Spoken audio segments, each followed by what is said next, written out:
keima ba si thingcham chanela zong nam ngai luta usan ditangin sasat haukip ama to hin kho theza kum ji in thang ba in chule ama zong katep na ino pi a kachanela honglu na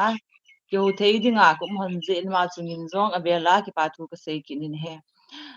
tu in ma hi min he zong law hen mi tampi in min hlung akhumin ti ho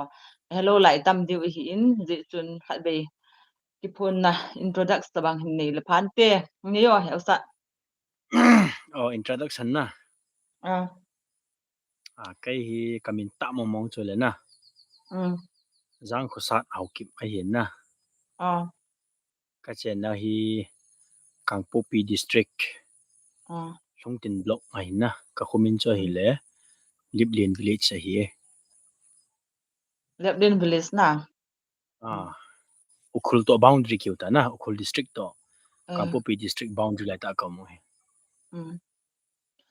nang hi le I nam ngai luta khan na hi na tu masanga chun nam hi chan gya ngai lu hanwang he no min ya chu holim pina ke nei no min na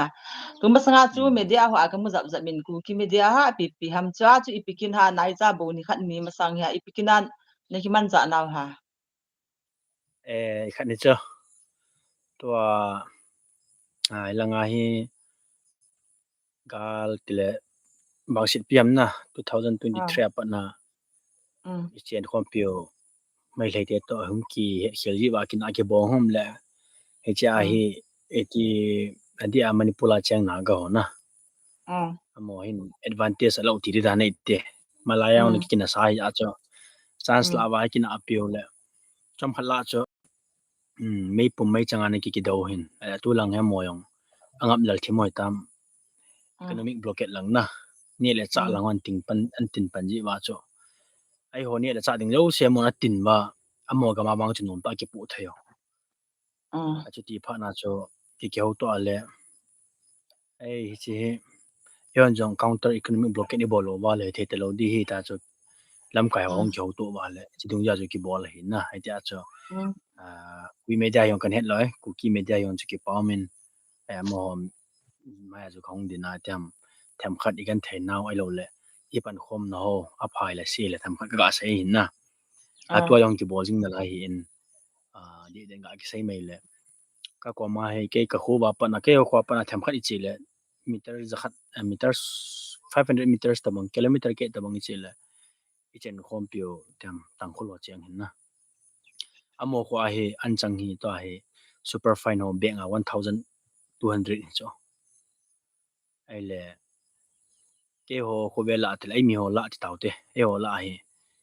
thado speaking tho ti taute lai ka vela ka tina kyo la ka dinga cha lai vela dinga cho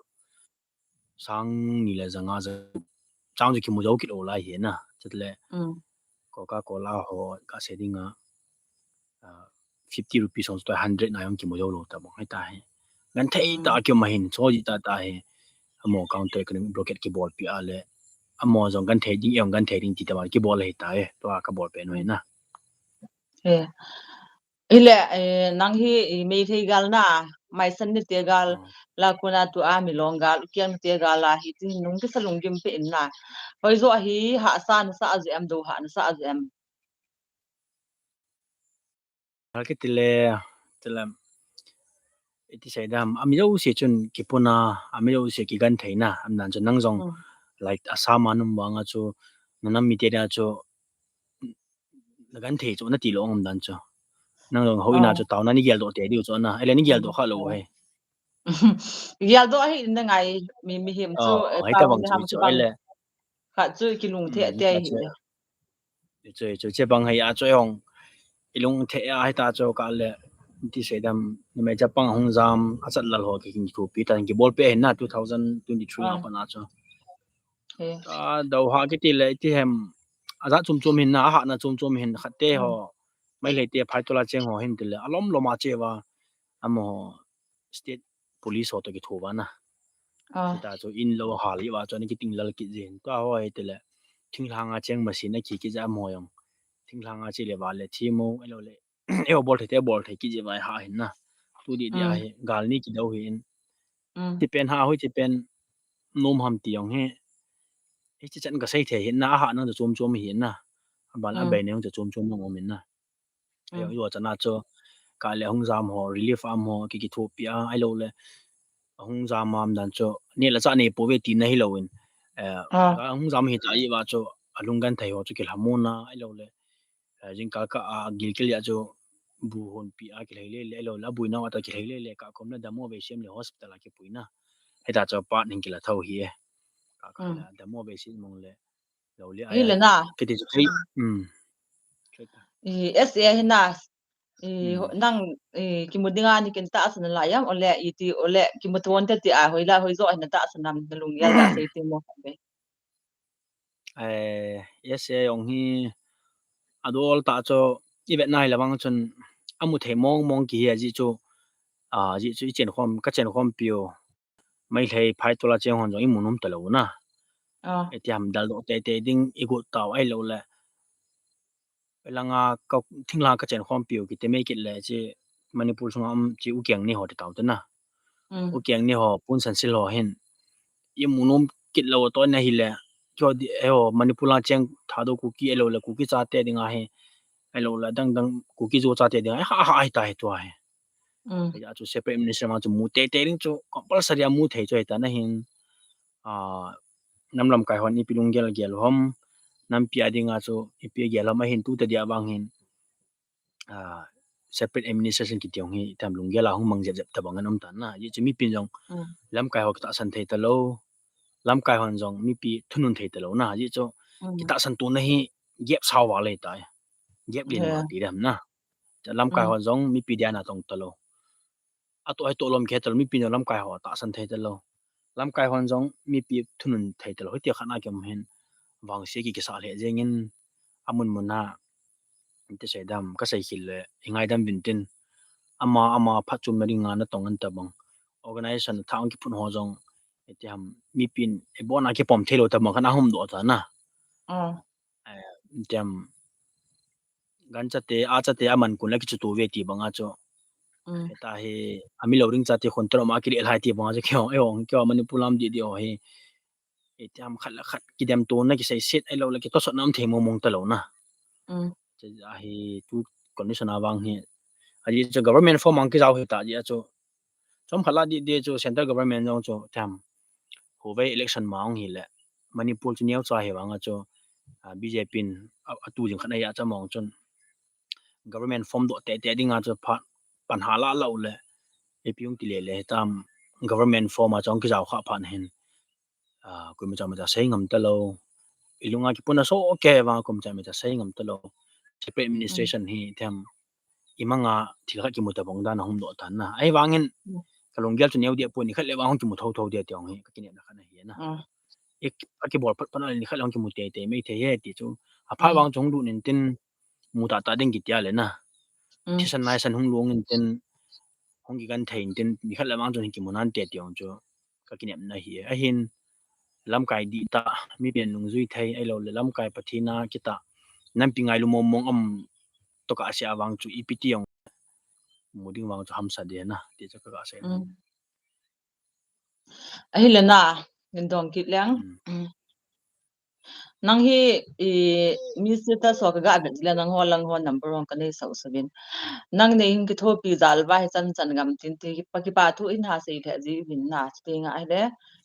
nang dong kha nen ta do hong ka mu ki ji in ma hon pa thu sei ho ke pen ta ko ma ta an tin hin ta ki ji in hi la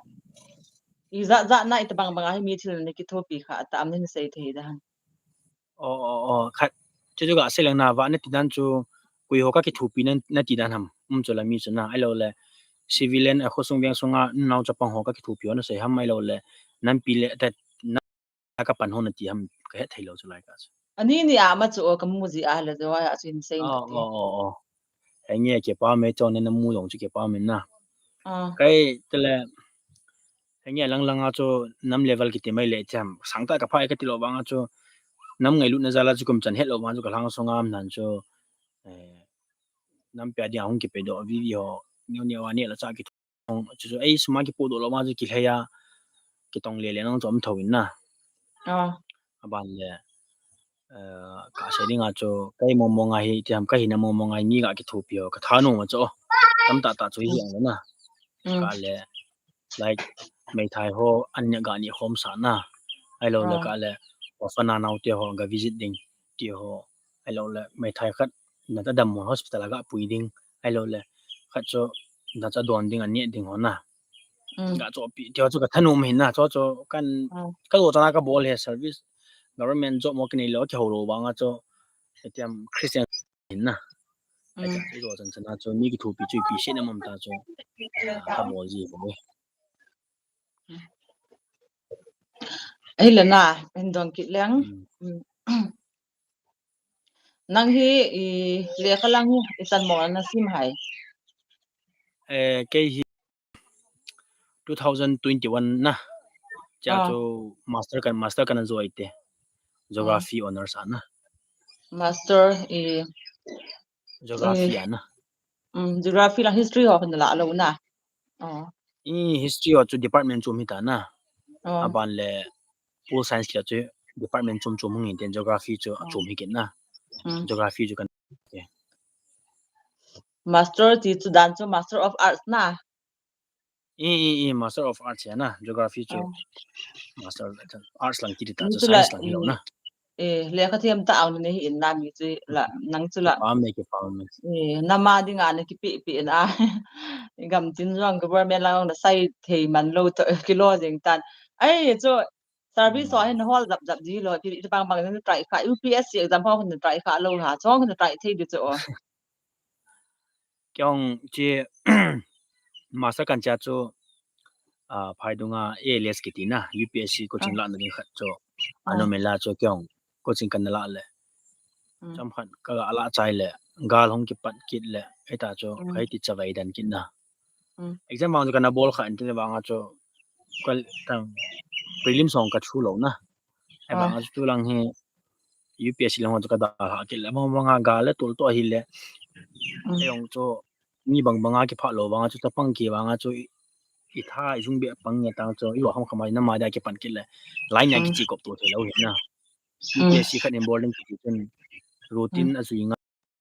nei ta le kha sim ngai ding hi in aban le ama mun cho ma tiam quarantine ta wang am ding ama ki khum ding le kha sim ding dol hen cho chu in lai ga lai ta di dia chong kyung dol le in sum kan the ki ja chu gam pam ki chi the ta lo hen ai le isu pi sangam nu mai ho ma ong ki su se na lo lam pi dunga etam akiu thang ong ki kai le cho chu in ki puna ai ma cha ki lo wa ai na ki panda wa cho hat mo chum de lo wa chu ipuna na pa da na sang le na ma da chu ki pi le ma chu ana ki lu pe pa na kyum dan le tam UP shilling focus na pa chu hung mang jamin ale gam sung gan thai to ma hi le aba la net long chu hin ge chat sat down ho ki le manipula cham cha ke the de lo hin na cha ban ba na he khong bui hin to abang chu new ho chu ka bol jin intelligent bureu lang ho na ai bilang hong ka bol thawen le interview ho chu ki pass so lo ti dan na qualify ol ke tan ama sa dimapur khong a ki mu ton chu la na jang chu ka Delhi SI na CPO ti dan ta cha SSC no ya hin chong chu physical khong bol lai ta hin chong chu kha Guwahati medical kan bolin na bangsi pi medical in hi sa ket men ele tu chung pang chu ka bol na hi in ele tu physical bol kon jani vel a chu date 22 23 che vel a chu sil chala he kalon physical ho ga bol oi tan ke he bangsi piam bun ne ne kan ya kan chi man ki kan chi yo ki ta pon na so i ma chu le kha themong ki be se loi wa nga chu le kha chung ki simngal hi chu service ong chu aki tu pi pen chu government job ki tu min na ela tu ya wang hi mi sa da lo ti dam la pha lo ti dam na khat na ga jong ki lang na result ho hi class 10 ho lo high school na sima ko na hi na first nga na pass na me distinction ti ho na na mu ji am tel for a hi ti star mark letter mark ho na ha ji do ji class 10 na wang chu kha PC percentage na 74.4 ho kana mu na bana 12 ayong chu 12 ayong chu ti mama ka mu kin ana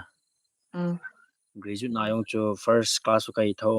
master ayong chu first class ka i tho lang ni service mu ha lo za first class ngina na pass na hi le I kha tu mas nga delhi nga epi service sam ka try min ti adima pura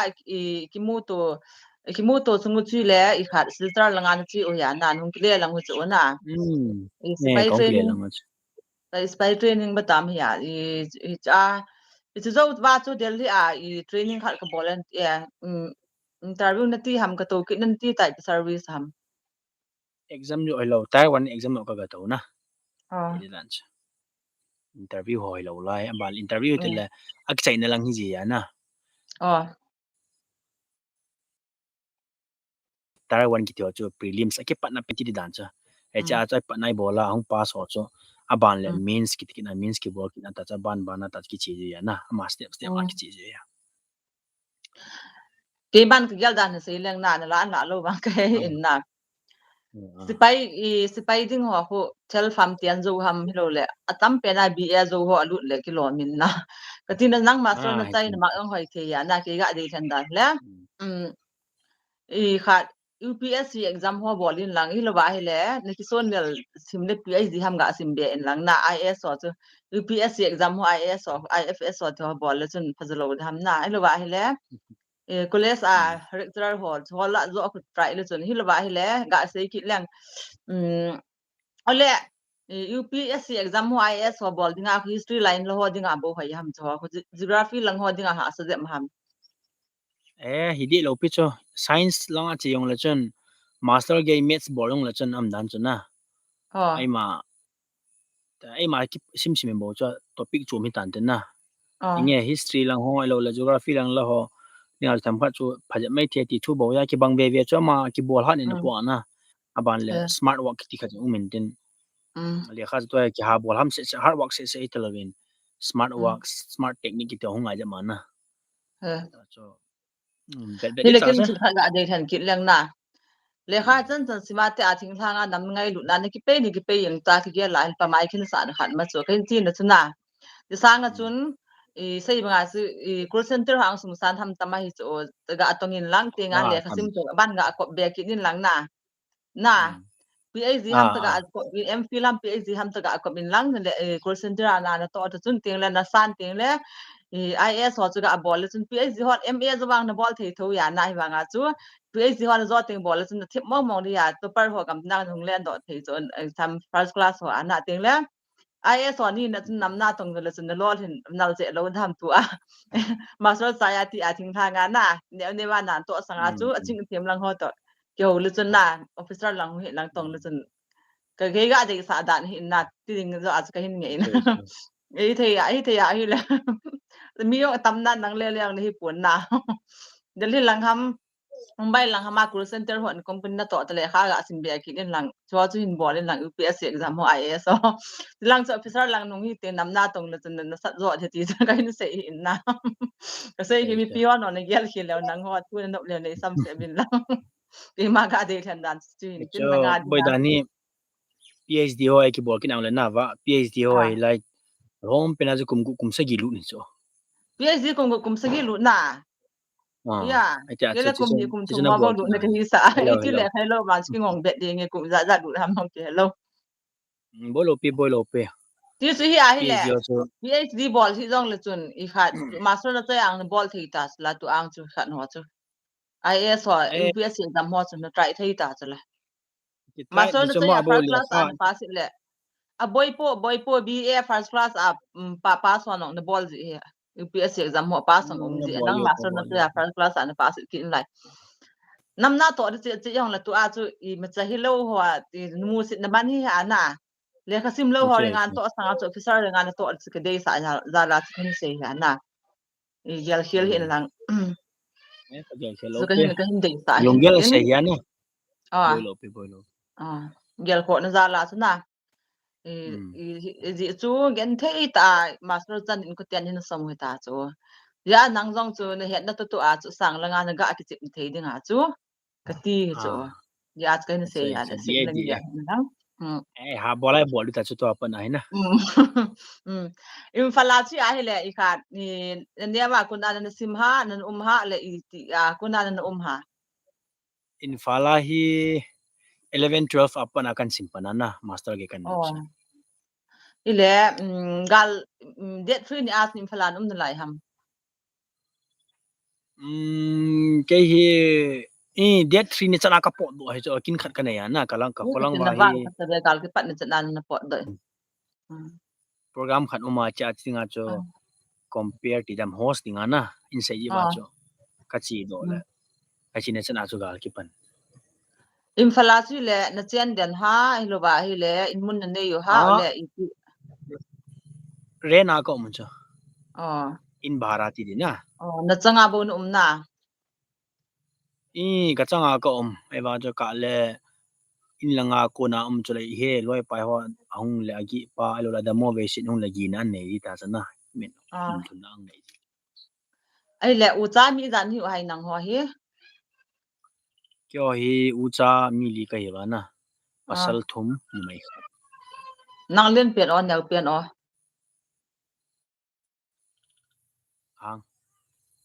nang len pen hi ham nel pen hi ham ke alin pen kai noya pasal khat pasal pa bana nu mai khat aneu pen jong pasal hi na naw ten chan chan sim gam ta u le kha aneu pen pa jong to hi 11 sim ta class 11 na I khat bagan ho jong ko na bol ji bang hi na si ta san ta do dan na bol ha ba to na wa hi ta pi na bol ta ba to no yong cho ka ba tho na ban le pu tham ga ka ba na ka ba ta cho bolim la ga ki se mo pi ding ga ga bo ko ju na gun chu ma wa nge ka dat thei pi ji na fel mo mo nge ya le tu hin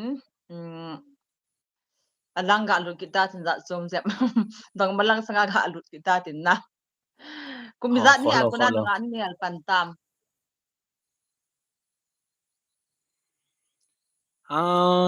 nunga kel pani iti ki saidam ke be ba cho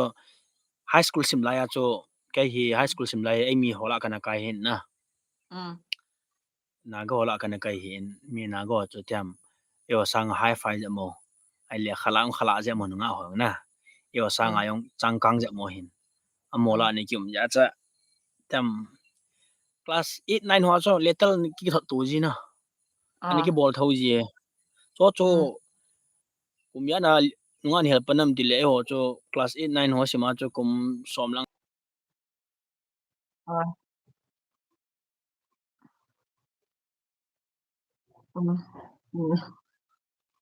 mi zat ni hel kha tam nunga mi zat ni hel kha tam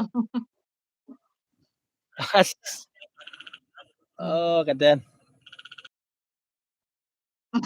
ta mo ka tam mo chin hai lo na ki hai do pe ta hello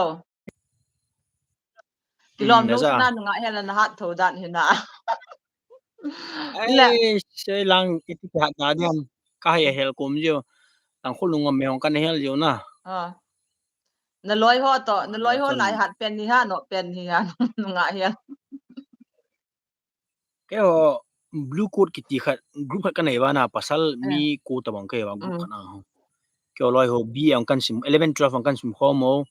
b a kan sim kho mo ban le master ang kan bol kho mo tang le khang ka sim khom ki jeu hin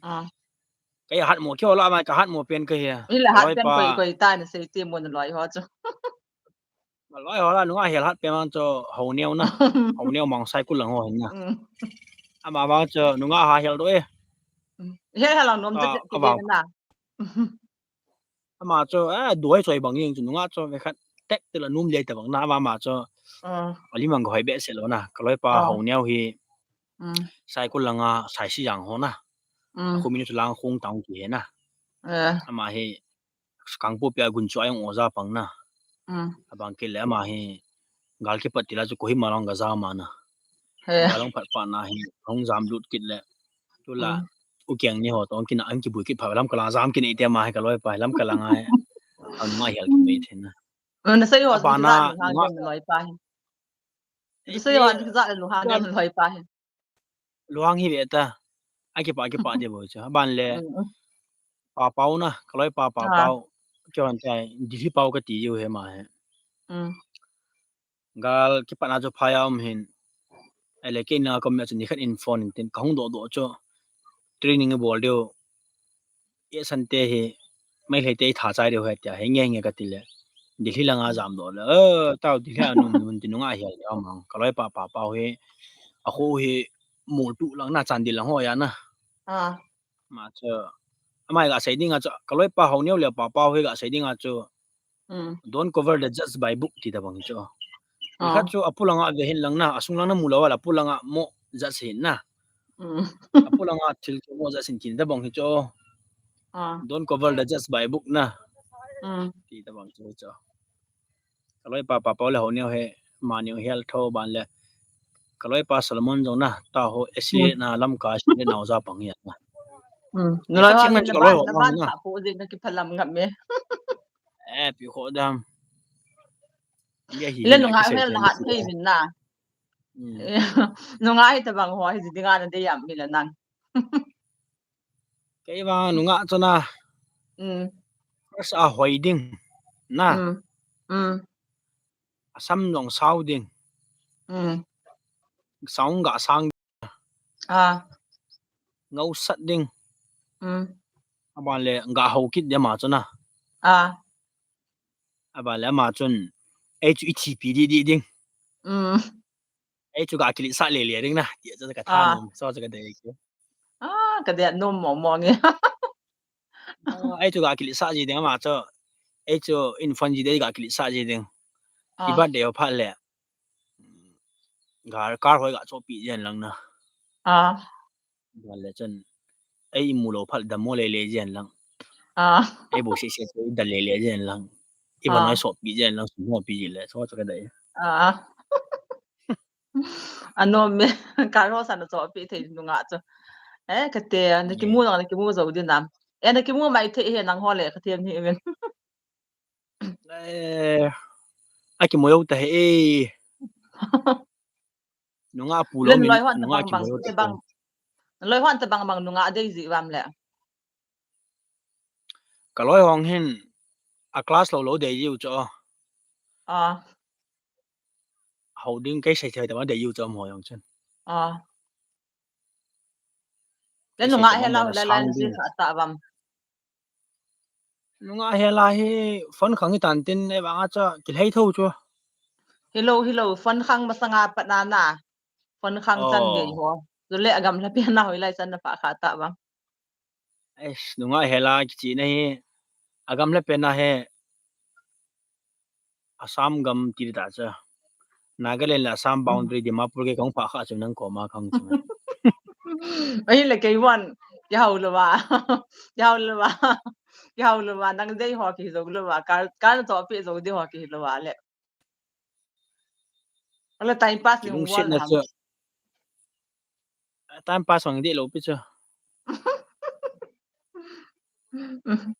nang chu kal ho mo ne nei lo wang a chu gun na khat nei chu exam rashi ki ti na mi chu all no round ong ki betting ala chan agun na khat na nang gun na khat nei chu cuteness atiu na sap den cuteness atiu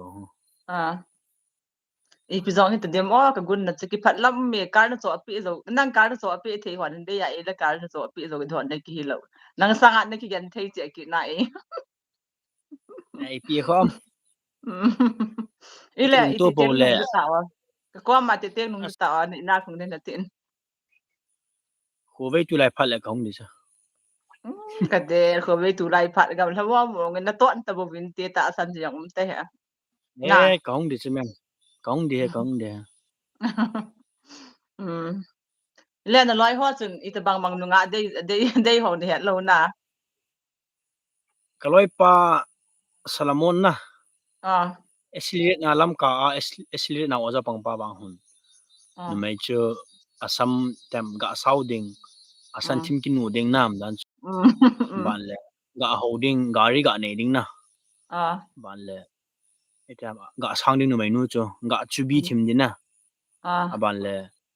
ga ngau git din na ก็จะเดินตินกะลอยปางำบอมจนตะบังเดียมติละตัวกะลอยปางำบอมฮี SI ตาโจ CISF นะ CISF ติโจตัว airport ดุงะ police ตะบัง police นะเขา SI training บ่ลายมาว่ามาอันเดบังโจ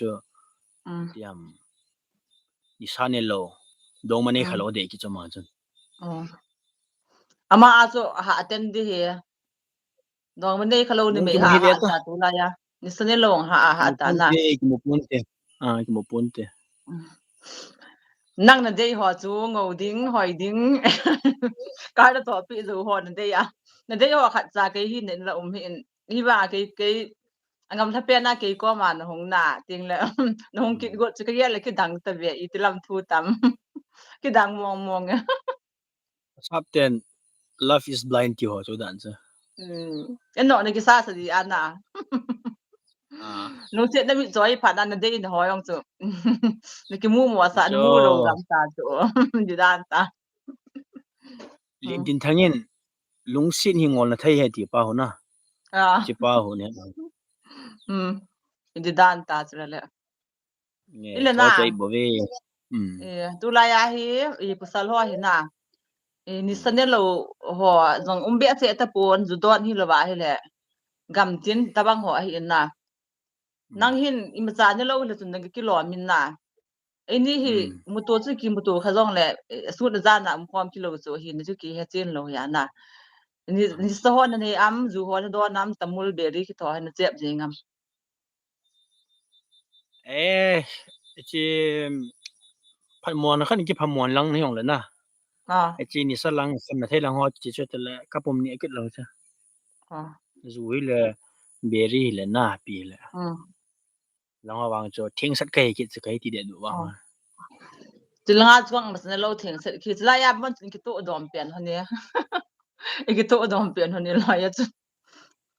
lai ta ta ya chu la fi na ne to ka kilo chu chil wal ho ku ja him dum mom dinga kilo ma chi ma ta ma cha ka ne lo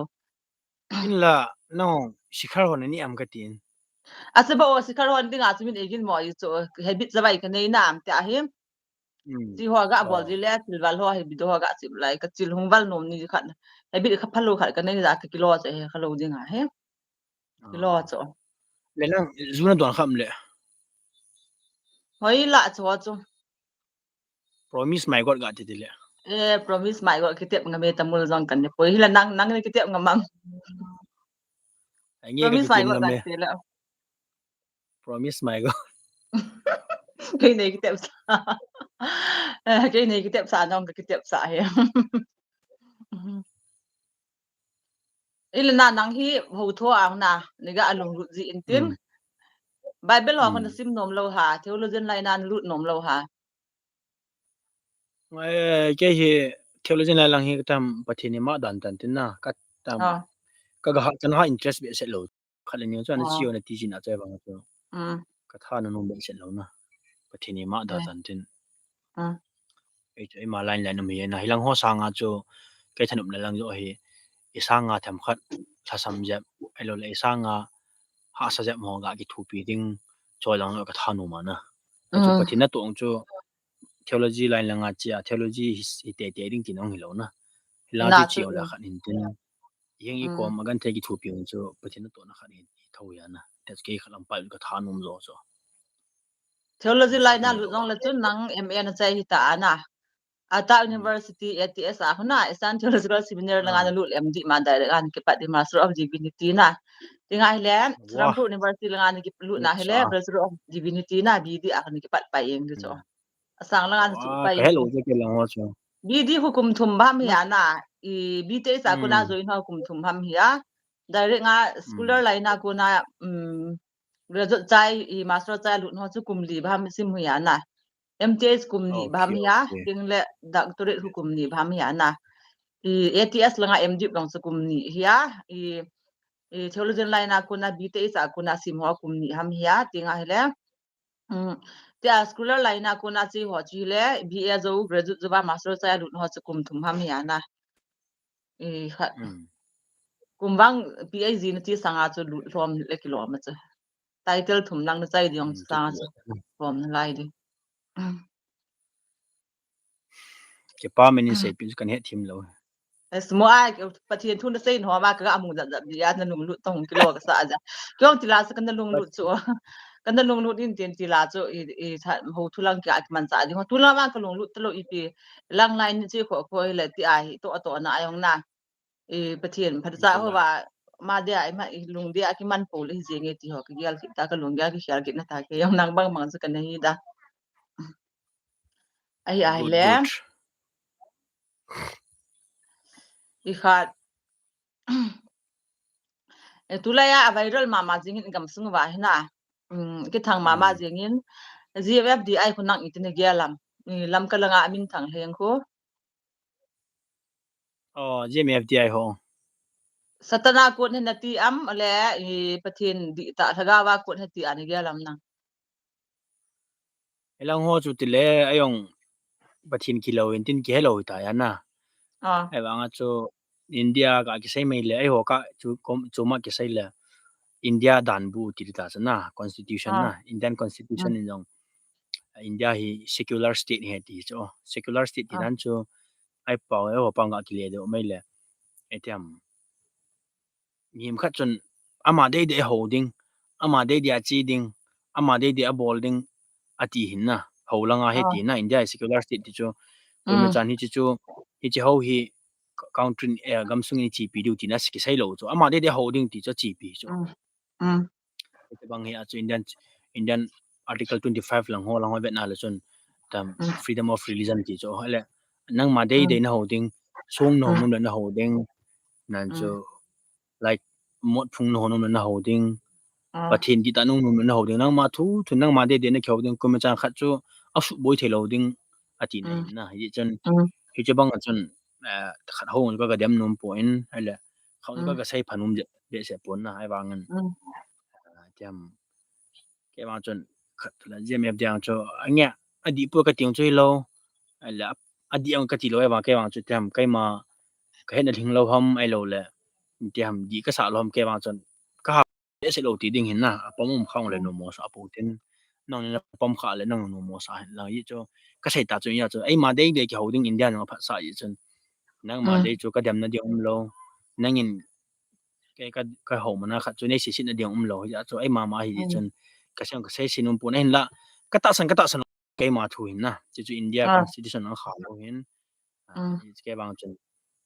ya ja chu ka ha tam ka pom the be se lo ti ding dan hin na ke ka pom be se lo hingin sai china chu India chu sei dinga ho cham phat na gam ya na mu a BJP ho RSS hon bo India chu Hindustan ki ding he ti ta ma Hindu amizo si la lu ding RSS hon gut wa nga na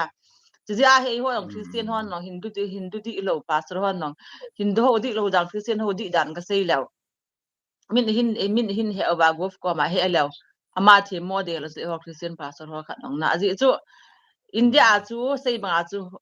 ho idem to loading ho ke holding ti dan ji a chu na hi ba nga chu ngan si hen lang ho lo bi lo ho chu don da jing hen lang hen na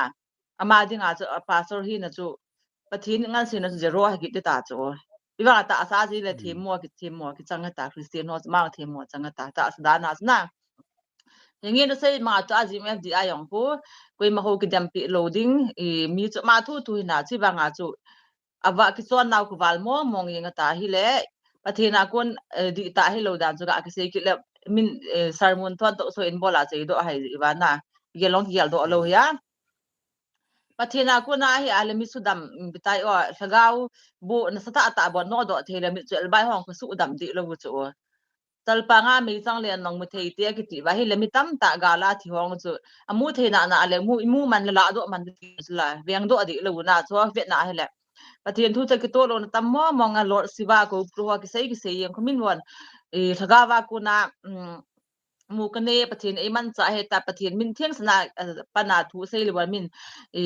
thuil hem pake ma mina ki le ma thil ki dang bol tam de ti zamin ging mon la ya ma hon pathian do ma pen ho hindu ho lam kai ho lord siwa ki to min lo le thil ha ta pathian ki da ko pro ho po ki sei yang sana ji a chu min nong vet na hele nam sunga pastor ho lam kai ho ba kel ngoi ching pu ho ti dham ho vet le mi te hi aha ma tha liu de lo za se yu ya na ken le la nga na lai tha ka thu ki se le ho bung lam kai ho hu ka le nga ko ai mo cho i ti dham na ai cho ti ai na ba se nga tang ngai tang ka sei tai lo lai cho nga sei dinga kial ngoi tam ta mi ho bung member tam ta cha alut na kuna alut the na hu ma ho nong hin na thu a hu lagaw an kha ba hoi ta pi zo lo ji ham ti dinga ta ku min thep chat vai thi ham ti dinga umai ta cho le la nga hu a ji am di ai lam kai ho ta la ho bung lam kai ho i ti lem a kial ngoi ti apui hoi ba ta za za kuna thep la sa thi ham ti pa hi ma ho zo ki le oi mo le ka lung hi ta ke ai cho kom phat tu sai la mi ama ma ki gel ya mi son ki sai thei be set lo na ai wangin nang na sai ma hi le a chang AGMF je ya ka ga dai lo bang te la tam kaw si ta ma ga ki dal sa ji wa lo le sum ga pi yo ta bang ho kan ka ta san thei be set lo ai lo le wan la nga a si leng ho ta bang lagaw wan til he ai ti ta ba ki sai ya jam ki sai o ji ka sa be set lo hin na e cho yi wa ho ka ta san thei lo he yi cho ka sai dinga Bible ka thi mi ti nei ai puin ma sang khang jong ka sai dinga cho pathin jong a cha te ka ma a kla di ting a lam nan cho miu si ko ma ki mo la lo hin mo si hom nan cho na ko ka ma kla ting ang la min iti sai dam pun bu sungam nan cho mai lom kaya cho min ti ja ta ki mu pi hin tam ye kha ga ki mu pi ring elo la pathin khan gaw khan thung sai ding chi ma cha nu thui lo hin na ala ka sai ding a cho Bible ka thi mo moi ti na choi point kai ma Bible ka ga sima kai ma ka sai bo ve o ka sai hian le kha cha lu mo sa kai ma lung ja ga sai me la Genesis lang ho Bible ang kipat lang sim ti lang vet na la chon pathin mi na la kho ma lo cha ba nga no ma na ang chi kin al chom khat wa cho pathin in ti sai dam mai lo ai lo le pi pe man ki mo tan pui ki na ban ban ang chiang che le chom khat wa he Yesu Krista khang ya pa na cho Yesu Krista khang ki cha pa na hai gaw thum ja ki sai ta lo hin tu lang a tha hong da hong liam do sa ki no ai lo cha pathin chun alpha le omega ke ati ya cha pa na le chai na hin ya cho thilong cho pathin de bol thei cho pathin chu tang ki pun sa mo lo pi cho am nan chu na ai ba nga cho so ta Yesu Krista ki cha pa na cho thil hum lo hi tan ten ya gela le chon thilwang hi ga sa theu di na ji chu pha cha ai pathin thu pon yo chi ni la de ha ti yo ka sai me le ve khana lam ka prime minister pounding ang cho ani ho bang postpone ga bol hoi ga gela le madi hong ding ze in lagaw tu pon postpone hi tai ki ti ho chu na lagaw sanga ma plan do atam pathin lagaw sanga chu ko ha interest be se lo ka ka le a viral ho ka ga mu ya ka sai thui bo win na ai ke ki gela wang chu pathin chu wa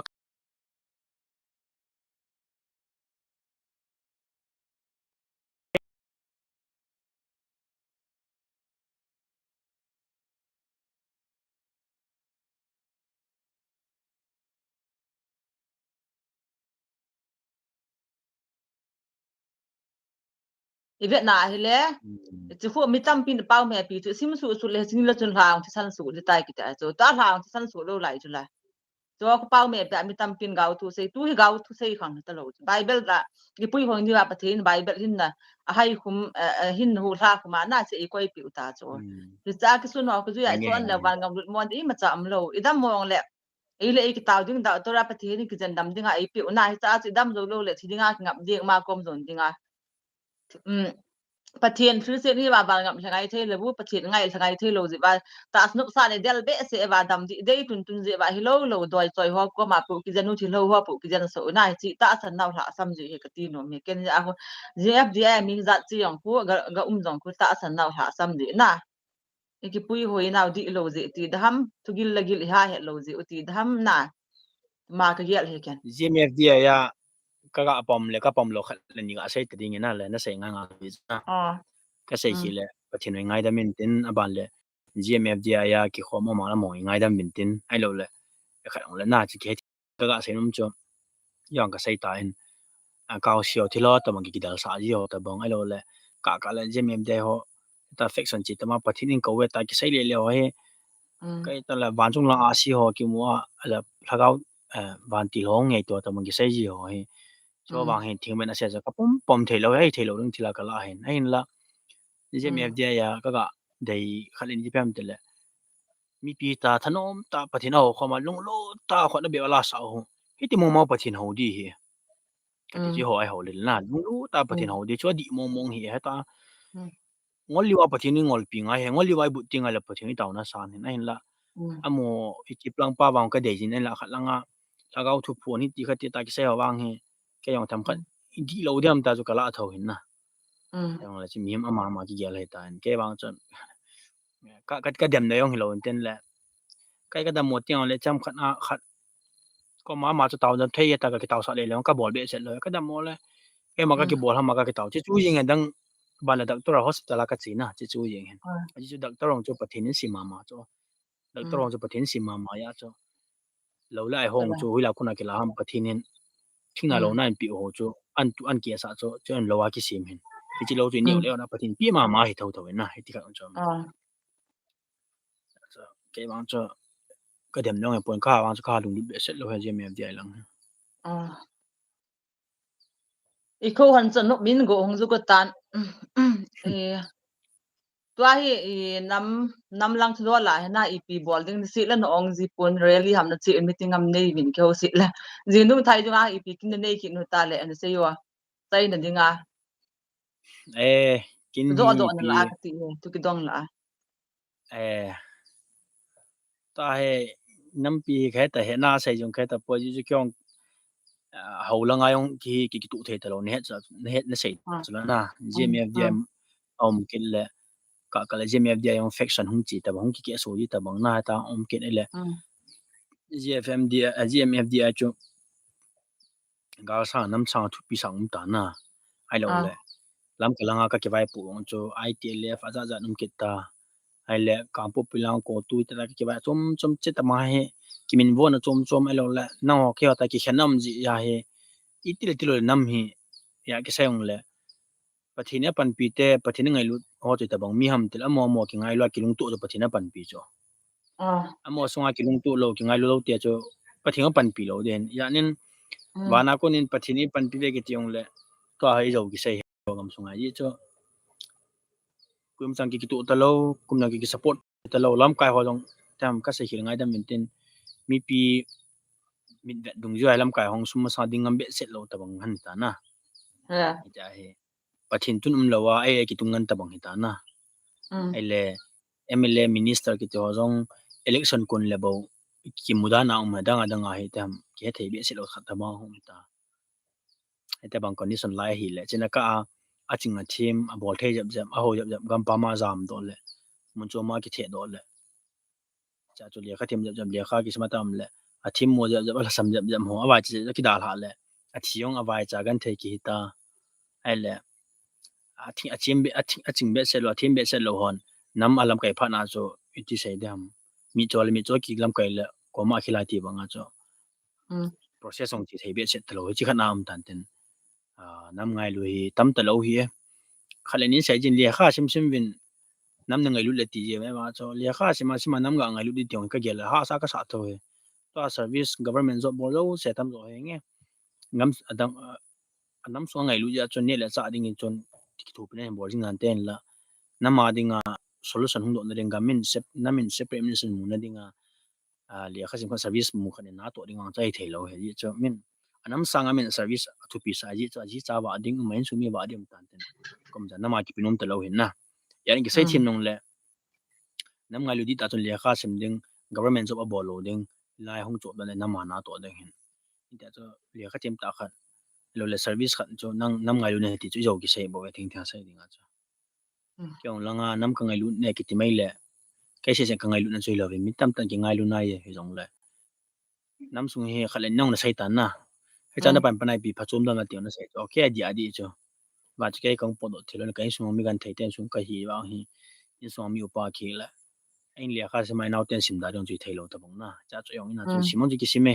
ta ji ki pai la ki chim le hin ai thai na tu te dia wang hi nam sunga to ana ve vele chon a thi tam zo hi se ani le cha ki hol thu ho cho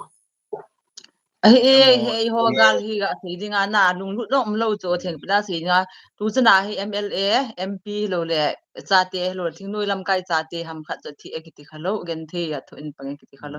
khusunga agena gen the bai cha cha mi hau cha thi lamong ka kha he tu jangalin abai cha gen the cha cha bo hi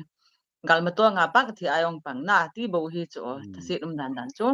ki condition nei ya ai twai nga ki sai mai le kai khu ta ta kai hlang thoi lai ta tai bet le agan thei cha cha ni san ni la cha ki hol thu mi nu ana cha te thokang la ba sila puan na tong ho cha cha gan the thu yi wai ka pu na ya ke nam hi tam hoi ta chum ka se wan ka thu pi ka ti nei lo pu cha mo gan the na ka be ti la ki da la thei lo cho nang lo hung in lang mi gan the na ne mit tan hung mo le chon nang lo na da la nu na condition khan hum di cho na ti holang sa gen the ngan ki u cho gen the lang ti la e chu hina chu gan the na ki ti la chun asam lang the ba chu ga asam ei the ne tai wa nga chu tu condition a ding a chu lang gan the u ma cho a ji chu jam na ding hello mun chu ma in long nei lo am dan chu ka ti na ei le khosungam dan chu nam si pe ho dinga sum don ding la ki dong ken i to ga zo ga ngi ga pi ki ding ai la galong bula gal sa na jo panding example la ka ti ke se ka ti lo mi ta ki mi am dan hoi eta bang condition ni a he chin sat ki khel na khat ni pu do ding ti khan ne ka ngai to ne ba nga chapang lung tho ma ki ji hin ipi bola pa mi pi to dam ti ke sai the lo na ke lo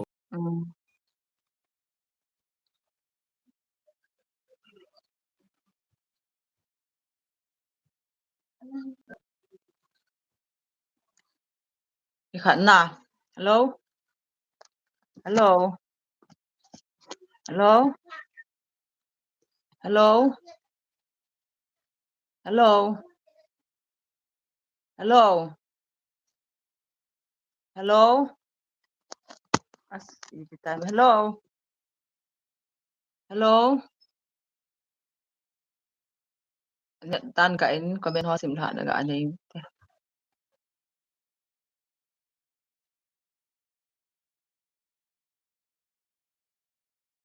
ong lu nin tin kim mi zo bai dung lu ta ka hin bet he ni ki ho fan ama hi ata ka loi ho he kanunga tila kuna nanget chu i hong ti ha tu ana naga sei dan chu ka question namat tu the lo di ya na ken ka ga kha chu ken ka hin do pen chu tula na ho lang rally ham na chi upi pham na ball ji u chu na meeting kam na ne yi u na ji pa khu tu a jing gung thai dunga ku mam lo ba ki nam na hello exam tu ka hin do ai bo ve tu a answer ho chu kan tha sai diam le ka he thiam na he thiam lo he question zu a tha sai diam le achom lam ten dan bu no chain lang ma no thim ta ole kan sai di tam to ka bol pen no hi ti le ka sai tai na tangkhul leng mai aban le mai le ho hin ai ho langa ku ki zo cha te ho ni ding cha ding ho adia ukhul district le kangpu district a hoi kha pi wa na aji chu ki gan the bal be se tan tin ni la cha man tam na kaung ki mu yo ta lo le minister hom chang kum cha eu pu lo i pha na hi ni pion chi counter blockade na